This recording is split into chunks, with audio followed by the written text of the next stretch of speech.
Amém, amém. Queria desejar mais uma vez as boas-vindas a você que está nos assistindo. Para quem não me conhece, sou Paulo Vinícius, vocacionado da Comunidade Católica Colo de Deus, filho de Deus, criado livre, criado para a liberdade no Espírito, a liberdade que nos permite escolher a Deus todos os dias da nossa vida, renunciando tudo aquilo que nos afasta da presença de Deus. E eu quero começar dizendo a você que a glória de Pentecostes, aquilo que nós tanto clamamos e nós queremos para a nossa vida todos os dias, passa por uma coragem incessante de sairmos debaixo do fogo de um lugar fechado e transbordar através das portas do templo para que a graça de Deus derramada na nossa vida seja abundante também na vida das outras pessoas. Por isso, filho, você que hoje está passando por medo, enquanto Will orava com vocês e rezava aqui nessa noite, no começo dessa noite, meu coração queimava porque muitos estão com medo de deixar as portas, de sair através das portas e anunciar aquilo que Deus tem feito maravilhosamente nas suas vidas por medo. E naquele dia de Pentecostes, os discípulos não tiveram medo, romperam as portas do medo para transbordar na vida daqueles que ali estavam, e a palavra de Deus vai dizer que mais de 5.000 homens foram convertidos em uma só noite. Talvez, meus amigos, talvez quem precise de conversão nesta noite somos nós, para romper com as barreiras do medo desse mundo e viver para uma vida eterna, viver para um Deus que nos promete uma vida em abundância e eterna, onde a morte é só uma passagem, mas um Deus que nos prometeu que iria à casa do Pai preparar-nos uma morada. Então, se você está contagiado por esse medo, eu quero dizer que hoje você é livre pelo poder do fogo que caiu em Pentecostes. Eu quero dizer antes dessa pregação que você é livre e te libertar das amarras desse mundo que tem provado e tentado te provar, que tem mostrado a você e exposto a sua vida a um medo incessante, aonde o seu coração não consegue mais se mexer, se mover. Viva o hoje, viva o momento. E para hoje eu quero partilhar com vocês, eu quero dizer que hoje é uma noite muito feliz para mim. Uma noite onde Deus, Ele tem falado ao meu coração algumas coisas a respeito dessa pregação. Enquanto eu rezava e orava e pedia a Deus um discernimento para poder vir aqui e partilhar com vocês essa noite, Deus, Ele movimentava o meu coração no sentido, exatamente do sentido da oração, e nós não conversamos muito antes dessa pregação. E essa libertação é o que Deus vem nos trazer essa noite, para a honra e glória de nosso Senhor Jesus Cristo. Eu quero que você abra a sua Bíblia, essa Bíblia que você está olhando para ela aí, que está toda empoeirada, aberta no Salmo 50, na prateleira da sua casa. Eu quero que você pegue essa sua Bíblia e abra ela comigo na primeira carta de São João. Primeira carta de São João, capítulo 2, versículo 14. Enquanto você procura, primeira carta de São João, capítulo 2, versículo 14, eu quero que você reze comigo, pedindo a intercessão do seu anjo da guarda, para todas as coisas que Deus vai falar ao seu coração, para que eles protejam as portas do templo aonde você está, aí na sua igreja doméstica, que é a sua casa, aí dentro do seu quarto. Eu quero que você reze comigo ao seu anjo da guarda, pedindo para que ele esteja com você, protegendo os seus ouvidos de todas as coisas que venham tirar a sua atenção durante essa pregação. Santo anjo do Senhor, meu zeloso guardador, se a ti me confiou a piedade divina, sempre me rege, me guarde, me governe, me ilumine. Amém. Primeira carta de São João, capítulo 2, diz assim: Eu vos escrevo, rapazes, pois conheceis o Pai. Eu vos escrevo, jovens, porque sois fortes e conservais a mensagem de Deus e venceste o maligno. Não ameis o mundo e o que nele há. Quem ama o mundo não possui o amor do Pai. Tudo o que há no mundo, a cobiça sensual, a cobiça do que se vê, talvez na sua versão esteja escrito as concupiscências, é a mesma coisa. Gabar-se de boa vida não procede do Pai, mas do mundo. E o mundo passa com as suas cobiças, mas quem cumpre a vontade de Deus permanece para sempre. Palavras do Senhor, graças a Deus. Quem já me viu partilhar, quem já me viu pregar, sabe que eu gosto de trazer você para dentro da partilha, para dentro da pregação, para o exato momento onde esta palavra, essa passagem foi escrita. E nós estamos diante da primeira carta de São João. São João foi o discípulo que ele mesmo se intitulou como discípulo amado. Por aqui, ó. Ele mesmo se intitulava como discípulo amado, e a igreja estuda até hoje se realmente é João, mas todas as evidências levam a dizer que o discípulo amado de Jesus era João.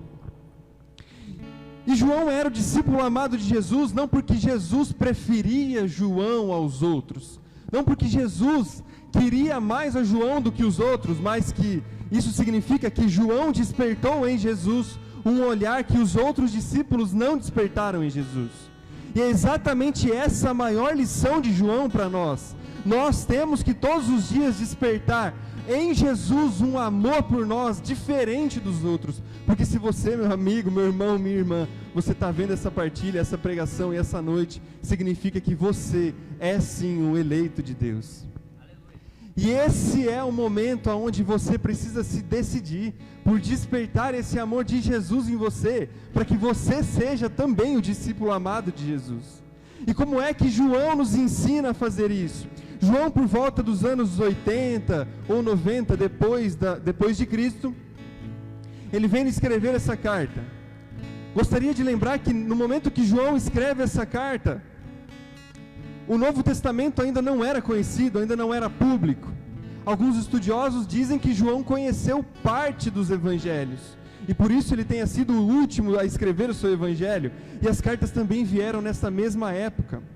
Mas o que significa isso é que o povo não tinha acesso à palavra de Deus. Então João escreve a um povo que está cansado. João escreve nessa carta a um povo que está adorando outros deuses.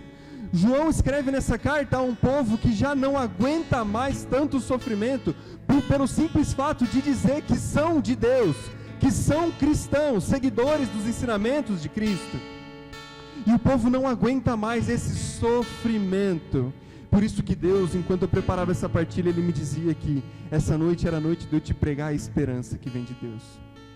Essa noite é a noite de eu pregar para você a esperança que parte a partir de uma decisão vinda de uma motivação do céu através da sua vida. E se você ainda não sentiu essa motivação pelo sangue de Jesus derramado na cruz, eu profetizo sobre a sua vida, que essa é a noite onde você vai sentir o impulso que você precisava para tomar essa decisão.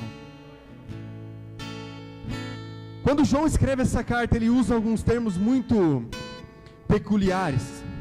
João escreve sobre o maligno, quando ele diz que nós, os jovens, eu já fui generoso comigo agora, né? Eu já não sou mais tão jovem assim. Mas nós, os jovens, eu também sou jovem de coração. Nós, os jovens, vencemos porque nós vencemos o maligno, nós despertamos em Deus esse amor. Também despertado por João. E São João Paulo II vai dizer que nós não temos que ter medo de dar nome àquele que não teve medo de negar a Deus.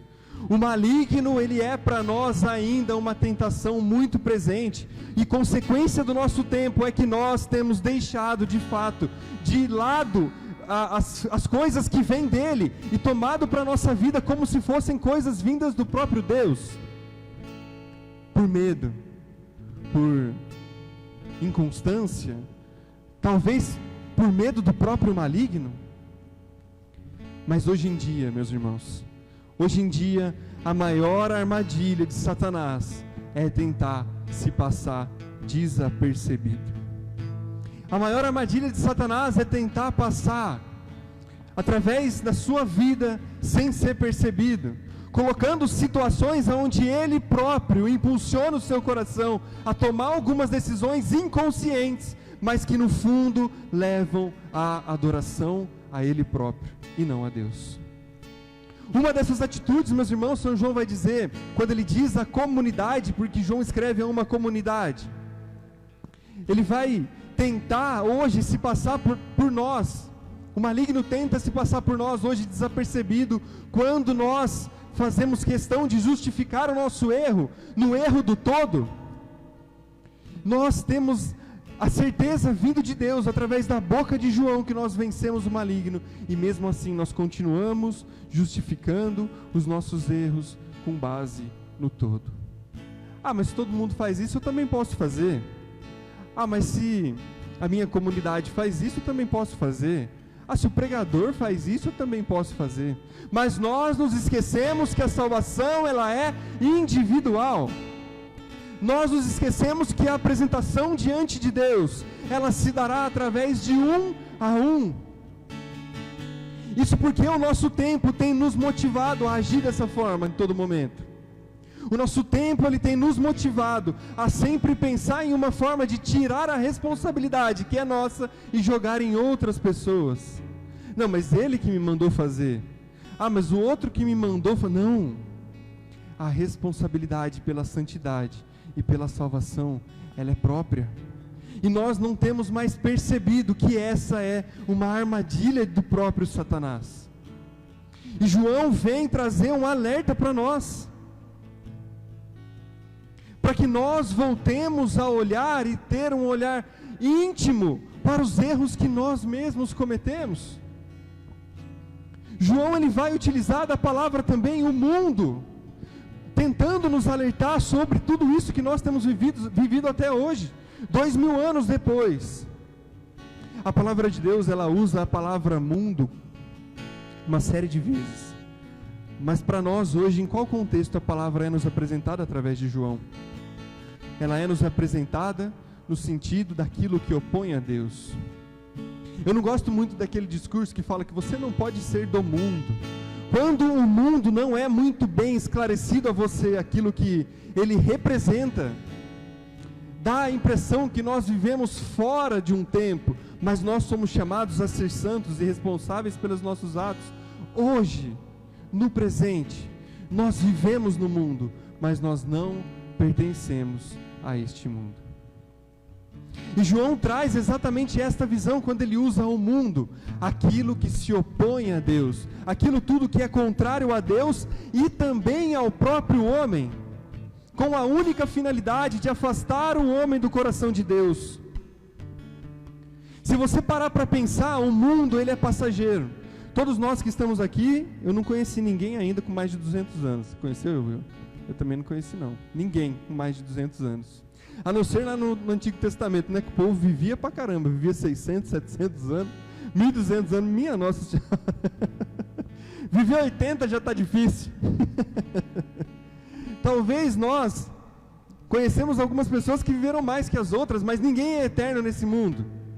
Ninguém é eterno nesse mundo, e a maior lição que nós podemos tirar disso é que, assim como o mundo passa, tudo aquilo que há nele também passa. Uma vez eu vi o Padre Milton falando em uma ocasião, que a morte, ela nos separa o tempo de vida, mas nós não deixamos de viver. Nós deixamos de viver neste mundo para que possamos viver na eternidade. Deixamos de viver fisicamente para podermos viver espiritualmente. E o grande segredo da vida está aí. O mundo passa, é por isso que São João vem nos alertar. Ele vem nos dizer que nós não devemos nos render às coisas que são passageiras e vêm deste mundo, e se opõem a Deus. Todas as coisas que nós olhamos hoje, elas arrastam a nossa vida para uma realidade a qual nós não fomos criados para ser. Eu quero que você olhe para dentro de você mesmo e se pergunte: será que eu sei para o que é que eu nasci? Será que eu já identifiquei dentro do meu coração o propósito ao qual Deus me criou para ser? Eu vou te dar uma dica para que você consiga chegar nesse propósito. Se o seu propósito te leva a servir as outras pessoas, esse é o seu propósito. Se você acha que o seu propósito, e você encontrou o seu propósito, mas olhando para ele não derrama nada na vida das outras pessoas, é o próprio Satanás tentando te enganar. todo propósito passa por um derramamento na vida de outras pessoas. Deus nos criou para transbordar, eu vivo falando isso. Deus nos criou para o transbordo, e toda a criação nasceu para transbordar. Toda a criação nasceu para dar vida a algo. Toda a criação nasceu para transbordar vida em outras pessoas. Vou usar de novo um exemplo que eu sempre uso, o exemplo da árvore. Se você pedir para uma árvore não crescer, ela vai crescer. Se você pedir para uma árvore frutífera dar apenas 10 frutas, ela não vai dar. Se você pode morrer de gritar e falar para um pé de fruta, você não pode dar frutas esse ano, porque esse povo aqui não merece. Ela vai dar. E toda a criação exalta ao Criador. Toda a criação reflete ao Criador em algo, diz São Luís Maria Grignon de Montfort. E assim você também. Você também reflete ao Criador, e a essência do Criador é gerar a vida. A essência do Criador é criar. E nós somos chamados a criar a todo momento. Embora o nosso tempo, aquilo que nós vemos acontecer no mundo, nos arrasta para o lado contrário. Nos arrasta para um lado onde os prazeres momentâneos e passageiros, eles são muito mais atrativos do que nós nos decidimos a viver uma vida inteira dedicada ao derramamento na vida do próximo. Isso porque, meus irmãos, o pecado ele tira de nós, o pecado ele não, olha só, presta atenção nisso que eu vou falar. O pecado ele não teria problema nenhum se ele não tirasse de você a essência da criação.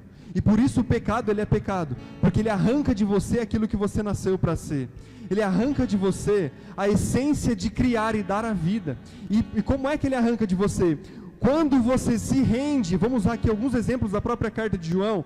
Quando você se rende às cobiças, às concupiscências da carne, você arranca de você a essência de derramar na vida de outras pessoas e traz para dentro do seu coração apenas a essência única, a essência individualista, num olhar extremamente próprio para aquilo que você pode fazer.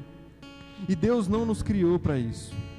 Gênesis 1:26 vai dizer que nós nascemos à imagem e semelhança de Deus, criados e gerados para governar sobre todas as coisas. Então, filho, isso testifica a fala de Jesus, quando ele diz que você fará coisas muito maiores do que as que ele fez. Aonde você estender a sua mão, cresce. Aonde você estender a sua mão, é derramada a graça de Deus. Aquilo que você profetizar em oração, com o seu coração alinhado a Deus, vos será concedido. Isso diz a palavra, não sou eu que estou dizendo. Mas para que tudo isso aconteça, é preciso que nós tenhamos apenas uma coisa: a decisão. E a decisão, ela passa por um rompimento. A decisão, ela passa por um processo dolorido, um processo que exige de nós uma iniciativa que não vai nos trazer conforto. Imagine o seguinte: imagine que você nasça num lugar do Brasil onde não existe nem energia elétrica, e você nasce ali, você não aprende a ler, não aprende a escrever, e você cresce diante dessa realidade. Quando você se decide por sair daquele lugar e ir para um outro lugar, tudo ali é diferente. No mundo isso é diferente. No plano físico isso é diferente, exige um sacrifício. Ou vamos usar um exemplo mais próximo de nós. Quando você decide por fazer uma faculdade, quando você decide por iniciar os seus estudos, isso significa que você vai ter que se sacrificar. O sacrifício, ele é a entrega de parte de você para a aquisição de outra coisa. Isso no plano físico, aqui, no nosso meio, na nossa vida. E no plano espiritual, isso não é diferente. Nós doamos, sacrificamos algo em nós, parte de nós, para que Deus faça algo novo naquele lugar. Isso é o sacrifício. O sacrifício é você tornar algo que é prioridade para você uma oferenda, tirar de você. É tornar algo sagrado, sacrifício, é tornar algo sacro. E quando você coloca isso em um lugar de destaque e deseja muito isso, isso passa para você a ser sagrado. E você busca isso com todas as forças da sua vida. Pessoas fazem isso quando desejam muito ter bens materiais, por exemplo. E por que é que nós ainda não entendemos que nós precisamos desse sacrifício para conquistar de novo o céu?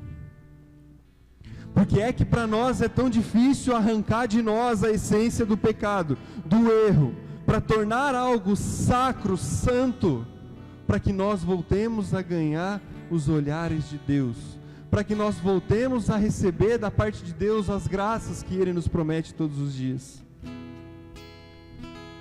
A palavra de Deus vai dizer que nós não podemos servir a dois senhores.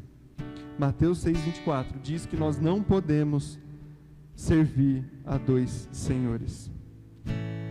E o mundo, no sentido de aquilo que se opõe a Deus, ele vem fazer de tudo para nos levar, para nos apartar de Deus.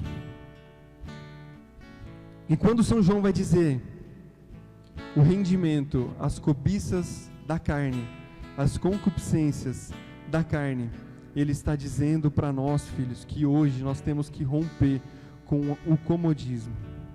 Ele vem dizer para nós que nós temos que romper dessa preguiça espiritual que nós temos em acreditar e entender que tudo que vem da parte de Deus é santo e merece um lugar de destaque.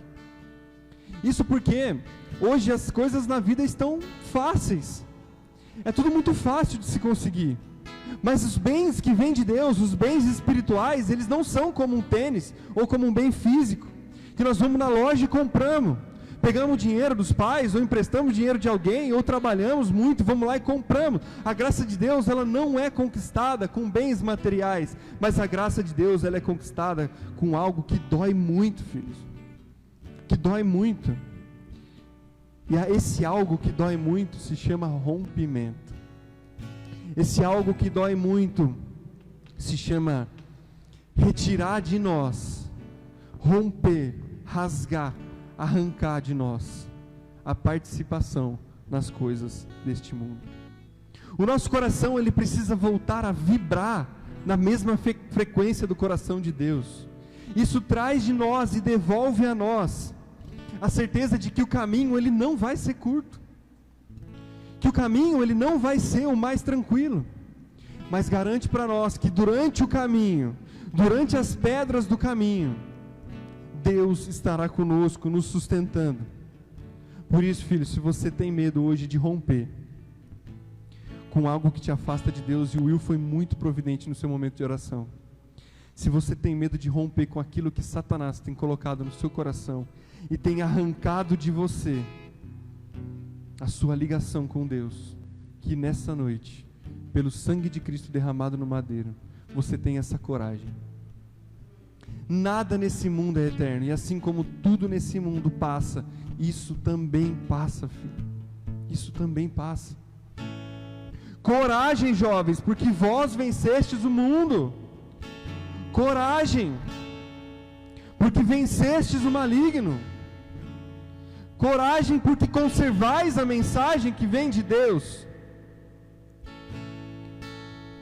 Coragem para romper com tudo aquilo que o mundo te apresenta visualmente. Quando São João vai dizer para nós sobre as concupiscências dos olhos, sobre a cobiça dos olhos, ele diz para nós, 2000 anos depois, testificando que hoje para nós o mundo, ele tem sido muito visual. Você consegue me ver hoje através de uma qualidade excelente, que eu tenho certeza que você está me vendo. Você consegue me ouvir graças a uma tecnologia que está sendo utilizada para o reino de Deus. Porém, o mundo tem utilizado cada vez mais de artifícios tecnológicos e gráficos e visuais para que o seu coração se arranque de Deus. Por que essa live não tem 5.000 pessoas?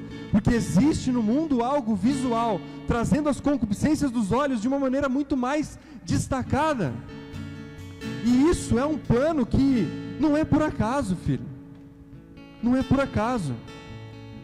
Hoje empresas investem bilhões de reais, vou usar um exemplo, em jogos eletrônicos, para que tudo que aconteça dentro daquele jogo te prenda, te deixe lá, te torne dependente, para que você jogue mais, para que você queira mais, para que você esteja preso naquilo ali. Isso a consequência disso é que você precisa soltar de outras coisas. Para agarrar nisso, você precisa soltar de outras coisas. E o que é que você acaba soltando? As mãos de Deus, muitas vezes. E as mãos de Deus, muitas vezes, no sentido de assumir a responsabilidade da sua própria vida. Quantas vezes nós nos apegamos a essas coisas que são passageiras e tomam um tempo danado, e deixamos de pensar no futuro das nossas famílias, deixamos de pensar na forma com que nós podemos cuidar do nosso casamento, que pode estar próximo ou não, deixamos de pensar na forma de conseguir uma boa esposa, de conseguir uma pessoa que vá te acompanhar nos caminhos da vida, porque nós estamos rendidos às concupiscências dos olhos, aquilo que nós vemos. Passa uma menina bonita na rua, é claro que você já faz logo assim, ó, acompanha com os olhos. Isso são as concupiscências dos olhos. E quando é que isso se torna pecado? Isso se torna pecado a partir do momento que você deseja apenas aquilo e esquece do eterno, e esquece daquilo que vai te levar para o céu, e esquece daquilo que você precisa fazer de fato para que você tenha uma família santa. Então entende, quando você se rende a todas estas concupiscências, você acaba tirando os seus olhos do derramamento na vida de outras pessoas. Se a essência do Criador é gerar a vida, quando você se rende a essas concupiscências, você não quer mais gerar vida.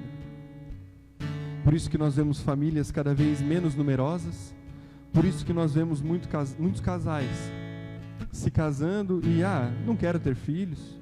Por isso que nós vemos muitos casais se separando, muitas esposas insatisfeitas porque os maridos vivem presos a telas, aos videogames, a jogos eletrônicos, e não dão atenção àquilo que mais precisa, aquilo que é mais precioso, que é o presente de Deus entregue a Ele, que foi a família, o cuidado com a sua família. Isso, meus filhos, é tudo rendimento às concupiscências desse mundo. Nós vivemos em um tempo, mas nós não somos filhos do tempo, nós somos filhos de um Deus que é eterno e não se rende ao tempo. Eu quero que você repita isso aonde você estiver. Eu vivo no tempo, mas eu não sou filho do tempo. Eu vivo no tempo, mas eu não sou filho do tempo. Eu sou filho de um Deus que é eterno. Eu sou filho de um Deus que é eterno. Onde você estiver, coloque a mão no seu coração, feche seus olhos por um instante.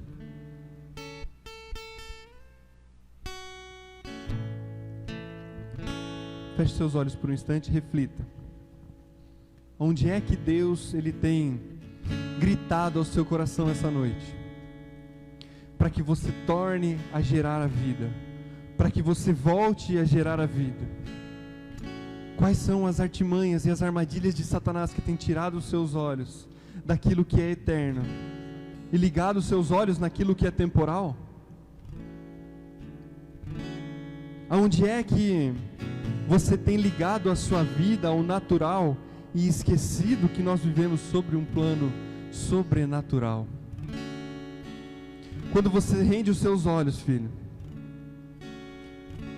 quando você rende os seus olhos a um tempo, você rende aos seus olhos as cobiças que vêm desse mundo, você cria como se fosse uma barreira entre os seus olhos e aquilo que você consegue enxergar. Quanto mais você consome conteúdos, quanto mais você ocupa sua mente com aquilo que é desse tempo, é consequência deste tempo, as músicas que muitas vezes nos levam à incitação, à sensualidade, às drogas, ao culto do corpo. Filho, faz um exercício. Você que tem o Spotify aí, abre o Spotify e vê quais são as músicas mais tocadas hoje no Brasil. Você vai ver que todas elas ou incitam a sensualidade, ou o uso de drogas, ou apologia a armas. Faça essa experiência, vê se eu estou mentindo. Isso significa que quando nós consumimos esse conteúdo de uma forma desenfreada e colocamos isso como uma barreira à luz dos nossos olhos, isso significa que nós deixamos de olhar para o plano espiritual e que os nossos olhos eles estão totalmente voltados às consequências desse tempo. E olhando para esse tempo, ninguém, absolutamente ninguém consegue ver a Deus. Ninguém consegue ver aos desígnios de Deus e as vontades de Deus, porque nós somos chamados a trabalhar, filhos, os nossos sentidos espirituais, a nossa visão espiritual, os nossos ouvidos espirituais. Muitas vezes nós clamamos, eu não consigo escutar Deus, eu não vejo Deus em nada, Deus não está aqui, mas nós estamos ocupando os nossos olhos, os nossos ouvidos, com as concupiscências deste mundo, e é por isso que nós não ouvimos e enxergamos a Deus. É por isso que nós temos essa dificuldade em ouvir a Deus. É por isso que nós temos dificuldade em uma situação simples, na rua, uma situação onde nós somos chamados a ajudar alguém que mais precisa na rua, e nós não vemos, passamos diante dessa pessoa como se fosse um objeto, ou como se fosse um invisível da sociedade. Mas Deus clama através de você a vida daquela pessoa, e muitas vezes aquele R$1 que você tinha no bolso poderia salvar o almoço daquela pessoa. Não é muito, Deus, mas é o que eu tenho, está aqui, tá bom, vai. Isso são as sensibilidades que nós vamos adquirindo quando nós rompemos com as concupiscências desse mundo. Lembra? Todo o propósito termina no derramamento na vida de outras pessoas. Se nós estamos vivendo uma vida egoísta, significa que nós estamos rendidos às concupiscências desse mundo. Se nós vivemos uma vida onde tudo aquilo que importa é o que acontece do portão para dentro da minha casa, nós estamos rendidos às concupiscências deste mundo. Lá em Pentecostes, isso não está aqui no papel, lá em Pentecostes, foi preciso muita coragem para romper com as concupiscências daquele mundo, daquele tempo. Naquele tempo, em Pentecostes, os discípulos estavam reunidos 50 dias depois da morte de Cristo. Eles estavam ali, a Virgem Maria estava com eles. E naquele momento, passava por eles o maior rompimento que a humanidade já viu. Estava diante deles o maior rompimento que a humanidade já presenciou. Nós estamos em uma noite mariana. Nós estamos em um momento de intimidade com a Virgem Maria, mãe de nosso Senhor Jesus Cristo. E se você quer enxergar um exemplo de rompimento com as vontades desse mundo e olhar para um modelo de geração de vida, você tem um exemplo, porque você, filho, é católico, apostólico, romano, e você tem aonde se apoiar. Você olha para trás e você enxerga que o maior rompimento que a humanidade já viu, dividiu o tempo em antes e depois de Cristo. Você enxerga que um sim de uma mulher, de uma jovem, de uma simples jovem, dividiu eras, dividiu a forma de pensar, dividiu aquilo que era o passado do novo, dividiu o Antigo Testamento do Novo Testamento, e isso tudo por conta de um rompimento. Diante do anjo, a Virgem de Nazaré, Maria, recebe essa visita do anjo, e diante do anjo, ela olha, e a única coisa que ela diz é: como isso se dará, se eu não conheço homem algum? Essa foi a única dúvida, porque no coração de Nossa Senhora, aquele sim já havia sido dito. No coração de Nossa Senhora, aquele sim já era como um desígnio de Deus, desde a sua concepção. Ela olha para o anjo. Eu quero só fazer um parênteses para você entender quem é essa mulher. Todas as vezes que um anjo aparece para um ser humano, a palavra de Deus vai dizer que a pessoa que recebe a visita do anjo fica estarrecida, sem palavras, ou desmaia, ou fica travado diante do anjo. Para você entender a grandeza dessa mulher, quem estava dentro da casa de Nossa Senhora, em Lucas 1:26, era o arcanjo Gabriel. E a única coisa que a palavra de Deus vai dizer é que ela ficou espantada com as palavras de Gabriel. Tamanha é a grandeza dessa mulher diante das coisas do reino de Deus. Tamanha é a preparação de Deus, de Nossa Senhora, de Maria, a menina simples de Nazaré, para receber o Filho de Deus, aquele que viria remir os pecados do mundo e morrer na cruz para a nossa salvação. Esse plano de salvação passaria por um sim, por um rompimento, e ela não teve medo de romper. Diante do arcanjo, ela diz: sim! Qual é o sim que você precisa dar hoje? Qual é o sim que você precisa dar hoje, mesmo que esse sim te custe a vida de um filho? Qual é o sim que você precisa dar hoje, mesmo que a salvação do mundo venha a partir do seu filho?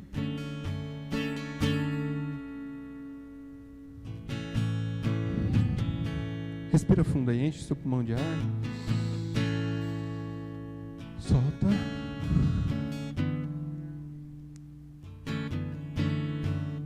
Qual é o sim que você precisa dizer para viver um tempo novo?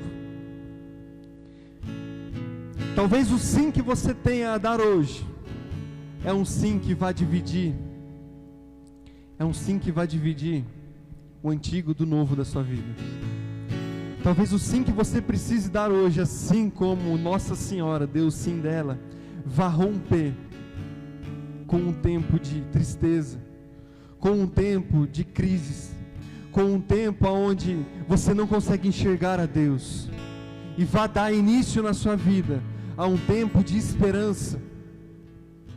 Toda esperança nasce a partir de um rompimento. Eu tenho um testemunho para te dar muito rápido, nós já estamos terminando. Se o ministério quiser se preparar para a gente rezar. Todas as vezes que Deus quis fazer algo grande na minha vida, na vida da minha família, na vida da Camila, minha esposa, todas as vezes que Deus quis fazer algo grande, Ele levou a gente ao deserto, para que no deserto para que a gente possa lá no deserto tomar a decisão que a gente precisava tomar. Teve noites da gente varar a noite inteira chorando e rezando, sem entender por que é que a gente estava chorando, mas depois disso Deus vem e revela o propósito. Muitas vezes eu e ela, nós fomos e somos cabeça dura, entender o que é que Deus tem a falar. Mas quando começam as provas, quando começam as provações, quando o medo chega, quando a angústia chega, nós já sabemos: Camila, Deus quer algo grande. Qual é o seu nome? Fala o seu nome, onde você está. Deus quer algo grande para você. Se hoje você tem medo, significa que a partir do rompimento do medo, Deus vai derramar uma esperança tão grande no teu coração. Talvez o rompimento que você precise hoje, a cura que você precisa hoje, passe pelo rompimento. E muitas vezes você pode pensar aí: mas eu não estou em pecado, eu não estou em situações de pecado. Mas o rompimento com o próprio medo de viver situações. Talvez a sua confiança esteja abalada. Talvez a forma com que você enxerga a Deus esteja embaçada. Talvez a sua vista esteja turva diante das coisas de Deus. Mas eu não estou indo à missa. Filhos, é só o começo. Tempos difíceis virão. A palavra de Deus nos anuncia que no fim dos tempos nós viveremos tempos muito piores do que isso que nós estamos passando. Mas o sim transcende o tempo. O sim transforma aquilo que é tormenta em bonança. O sim transforma o antigo em novo. E eu oro para que Deus faça na sua vida hoje o novo. Eu quero que você feche seus olhos aonde você está. Quero fazer uma breve oração a você e nós vamos rezar. Feche seus olhos aonde você está. Enche seu pulmão de ar, respira fundo. Só ouça a minha voz. Senhor Jesus, com as minhas mãos estendidas ao céu, eu te rendo graças. Te dou graças, Senhor, por tudo aquilo que o Senhor fez e tem feito por cada um de nós. Te dou graças, Senhor Jesus, porque mesmo diante das dificuldades, o Senhor nos mostra que não tem nos abandonado. Por isso, Senhor, a cada pessoa que escuta a minha voz, eu desejo que o Senhor faça uma visita particular agora. Eu desejo, Senhor Jesus, que o mesmo impulso do coração dos discípulos na sala de Pentecostes transborde o coração daqueles que me ouvem agora. Assim como o Senhor transbordou o coração da Virgem Maria, no momento de dizer o sim que dividiu o tempo, eu te peço, Deus Espírito Santo, que as portas do lugar onde todos nós estivermos agora, sejam abaladas pela Tua presença. Que nenhuma porta sirva como barreira, Senhor, para que a Tua presença tome conta e encha o lugar. Eu te peço, Deus Espírito Santo, que o Teu poder transborde e cause constrangimento em nós, para que o nosso coração se constranja diante da Tua presença, diante de tanto amor, Senhor. Eu te peço, Senhor Jesus, que o Teu Espírito tome conta de todo lugar, tome conta de todo lugar, que assim como no Antigo Testamento, os profetas quase podiam tocar a presença de Deus. Eu quero, Senhor, que o Senhor agora, a todas as pessoas que ouvem a minha voz, possam quase que tocar a Tua presença, Senhor. Eu quero que o Senhor derrame uma certeza profunda no coração de cada pessoa que sofre hoje pelo medo, que sofre hoje pelas consequências desse tempo. Eu quero que o Senhor agora, Senhor Jesus, pelo poder do Teu sangue derramado no madeiro da cruz, que o Senhor transforme todo esse medo em esperança, Senhor. Esperança de dias melhores, esperança de que nós possamos nos reunir com essa igreja cheia brevemente, Senhor. A esperança de podermos proclamar que o Senhor é o Rei da nossa vida em todos os momentos, Senhor. Mas enquanto nós não podemos, encha o nosso coração de esperança, para que a gente transborde na vida de um. Eu te peço, Deus Espírito Santo, que o Senhor transborde o nosso coração com um fogo vindo do céu, transformador, um fogo que vem queimar aquilo que é velho, um fogo que vem queimar e arrancar de nós todas as doenças físicas, corporais, para que os nossos olhos possam enxergar a esperança da vida eterna, Senhor Jesus. Arranca, Senhor Jesus, eu profetizo, Deus, a cura de doenças nessa noite. Eu profetizo, Senhor, a cura de depressão essa noite. Eu profetizo, Senhor, com as minhas mãos estendidas, a cura de enfermidades físicas, psicológicas, Senhor. Eu profetizo, Senhor, que dos leitos dos hospitais, ainda hoje sairão pessoas testemunhando a Tua glória, Senhor Jesus.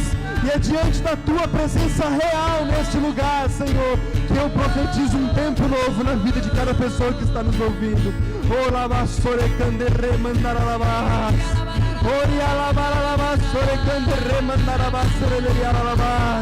É hora de um tempo novo, filhos. É hora de um tempo novo, um tempo onde o rompimento nos gera esperança.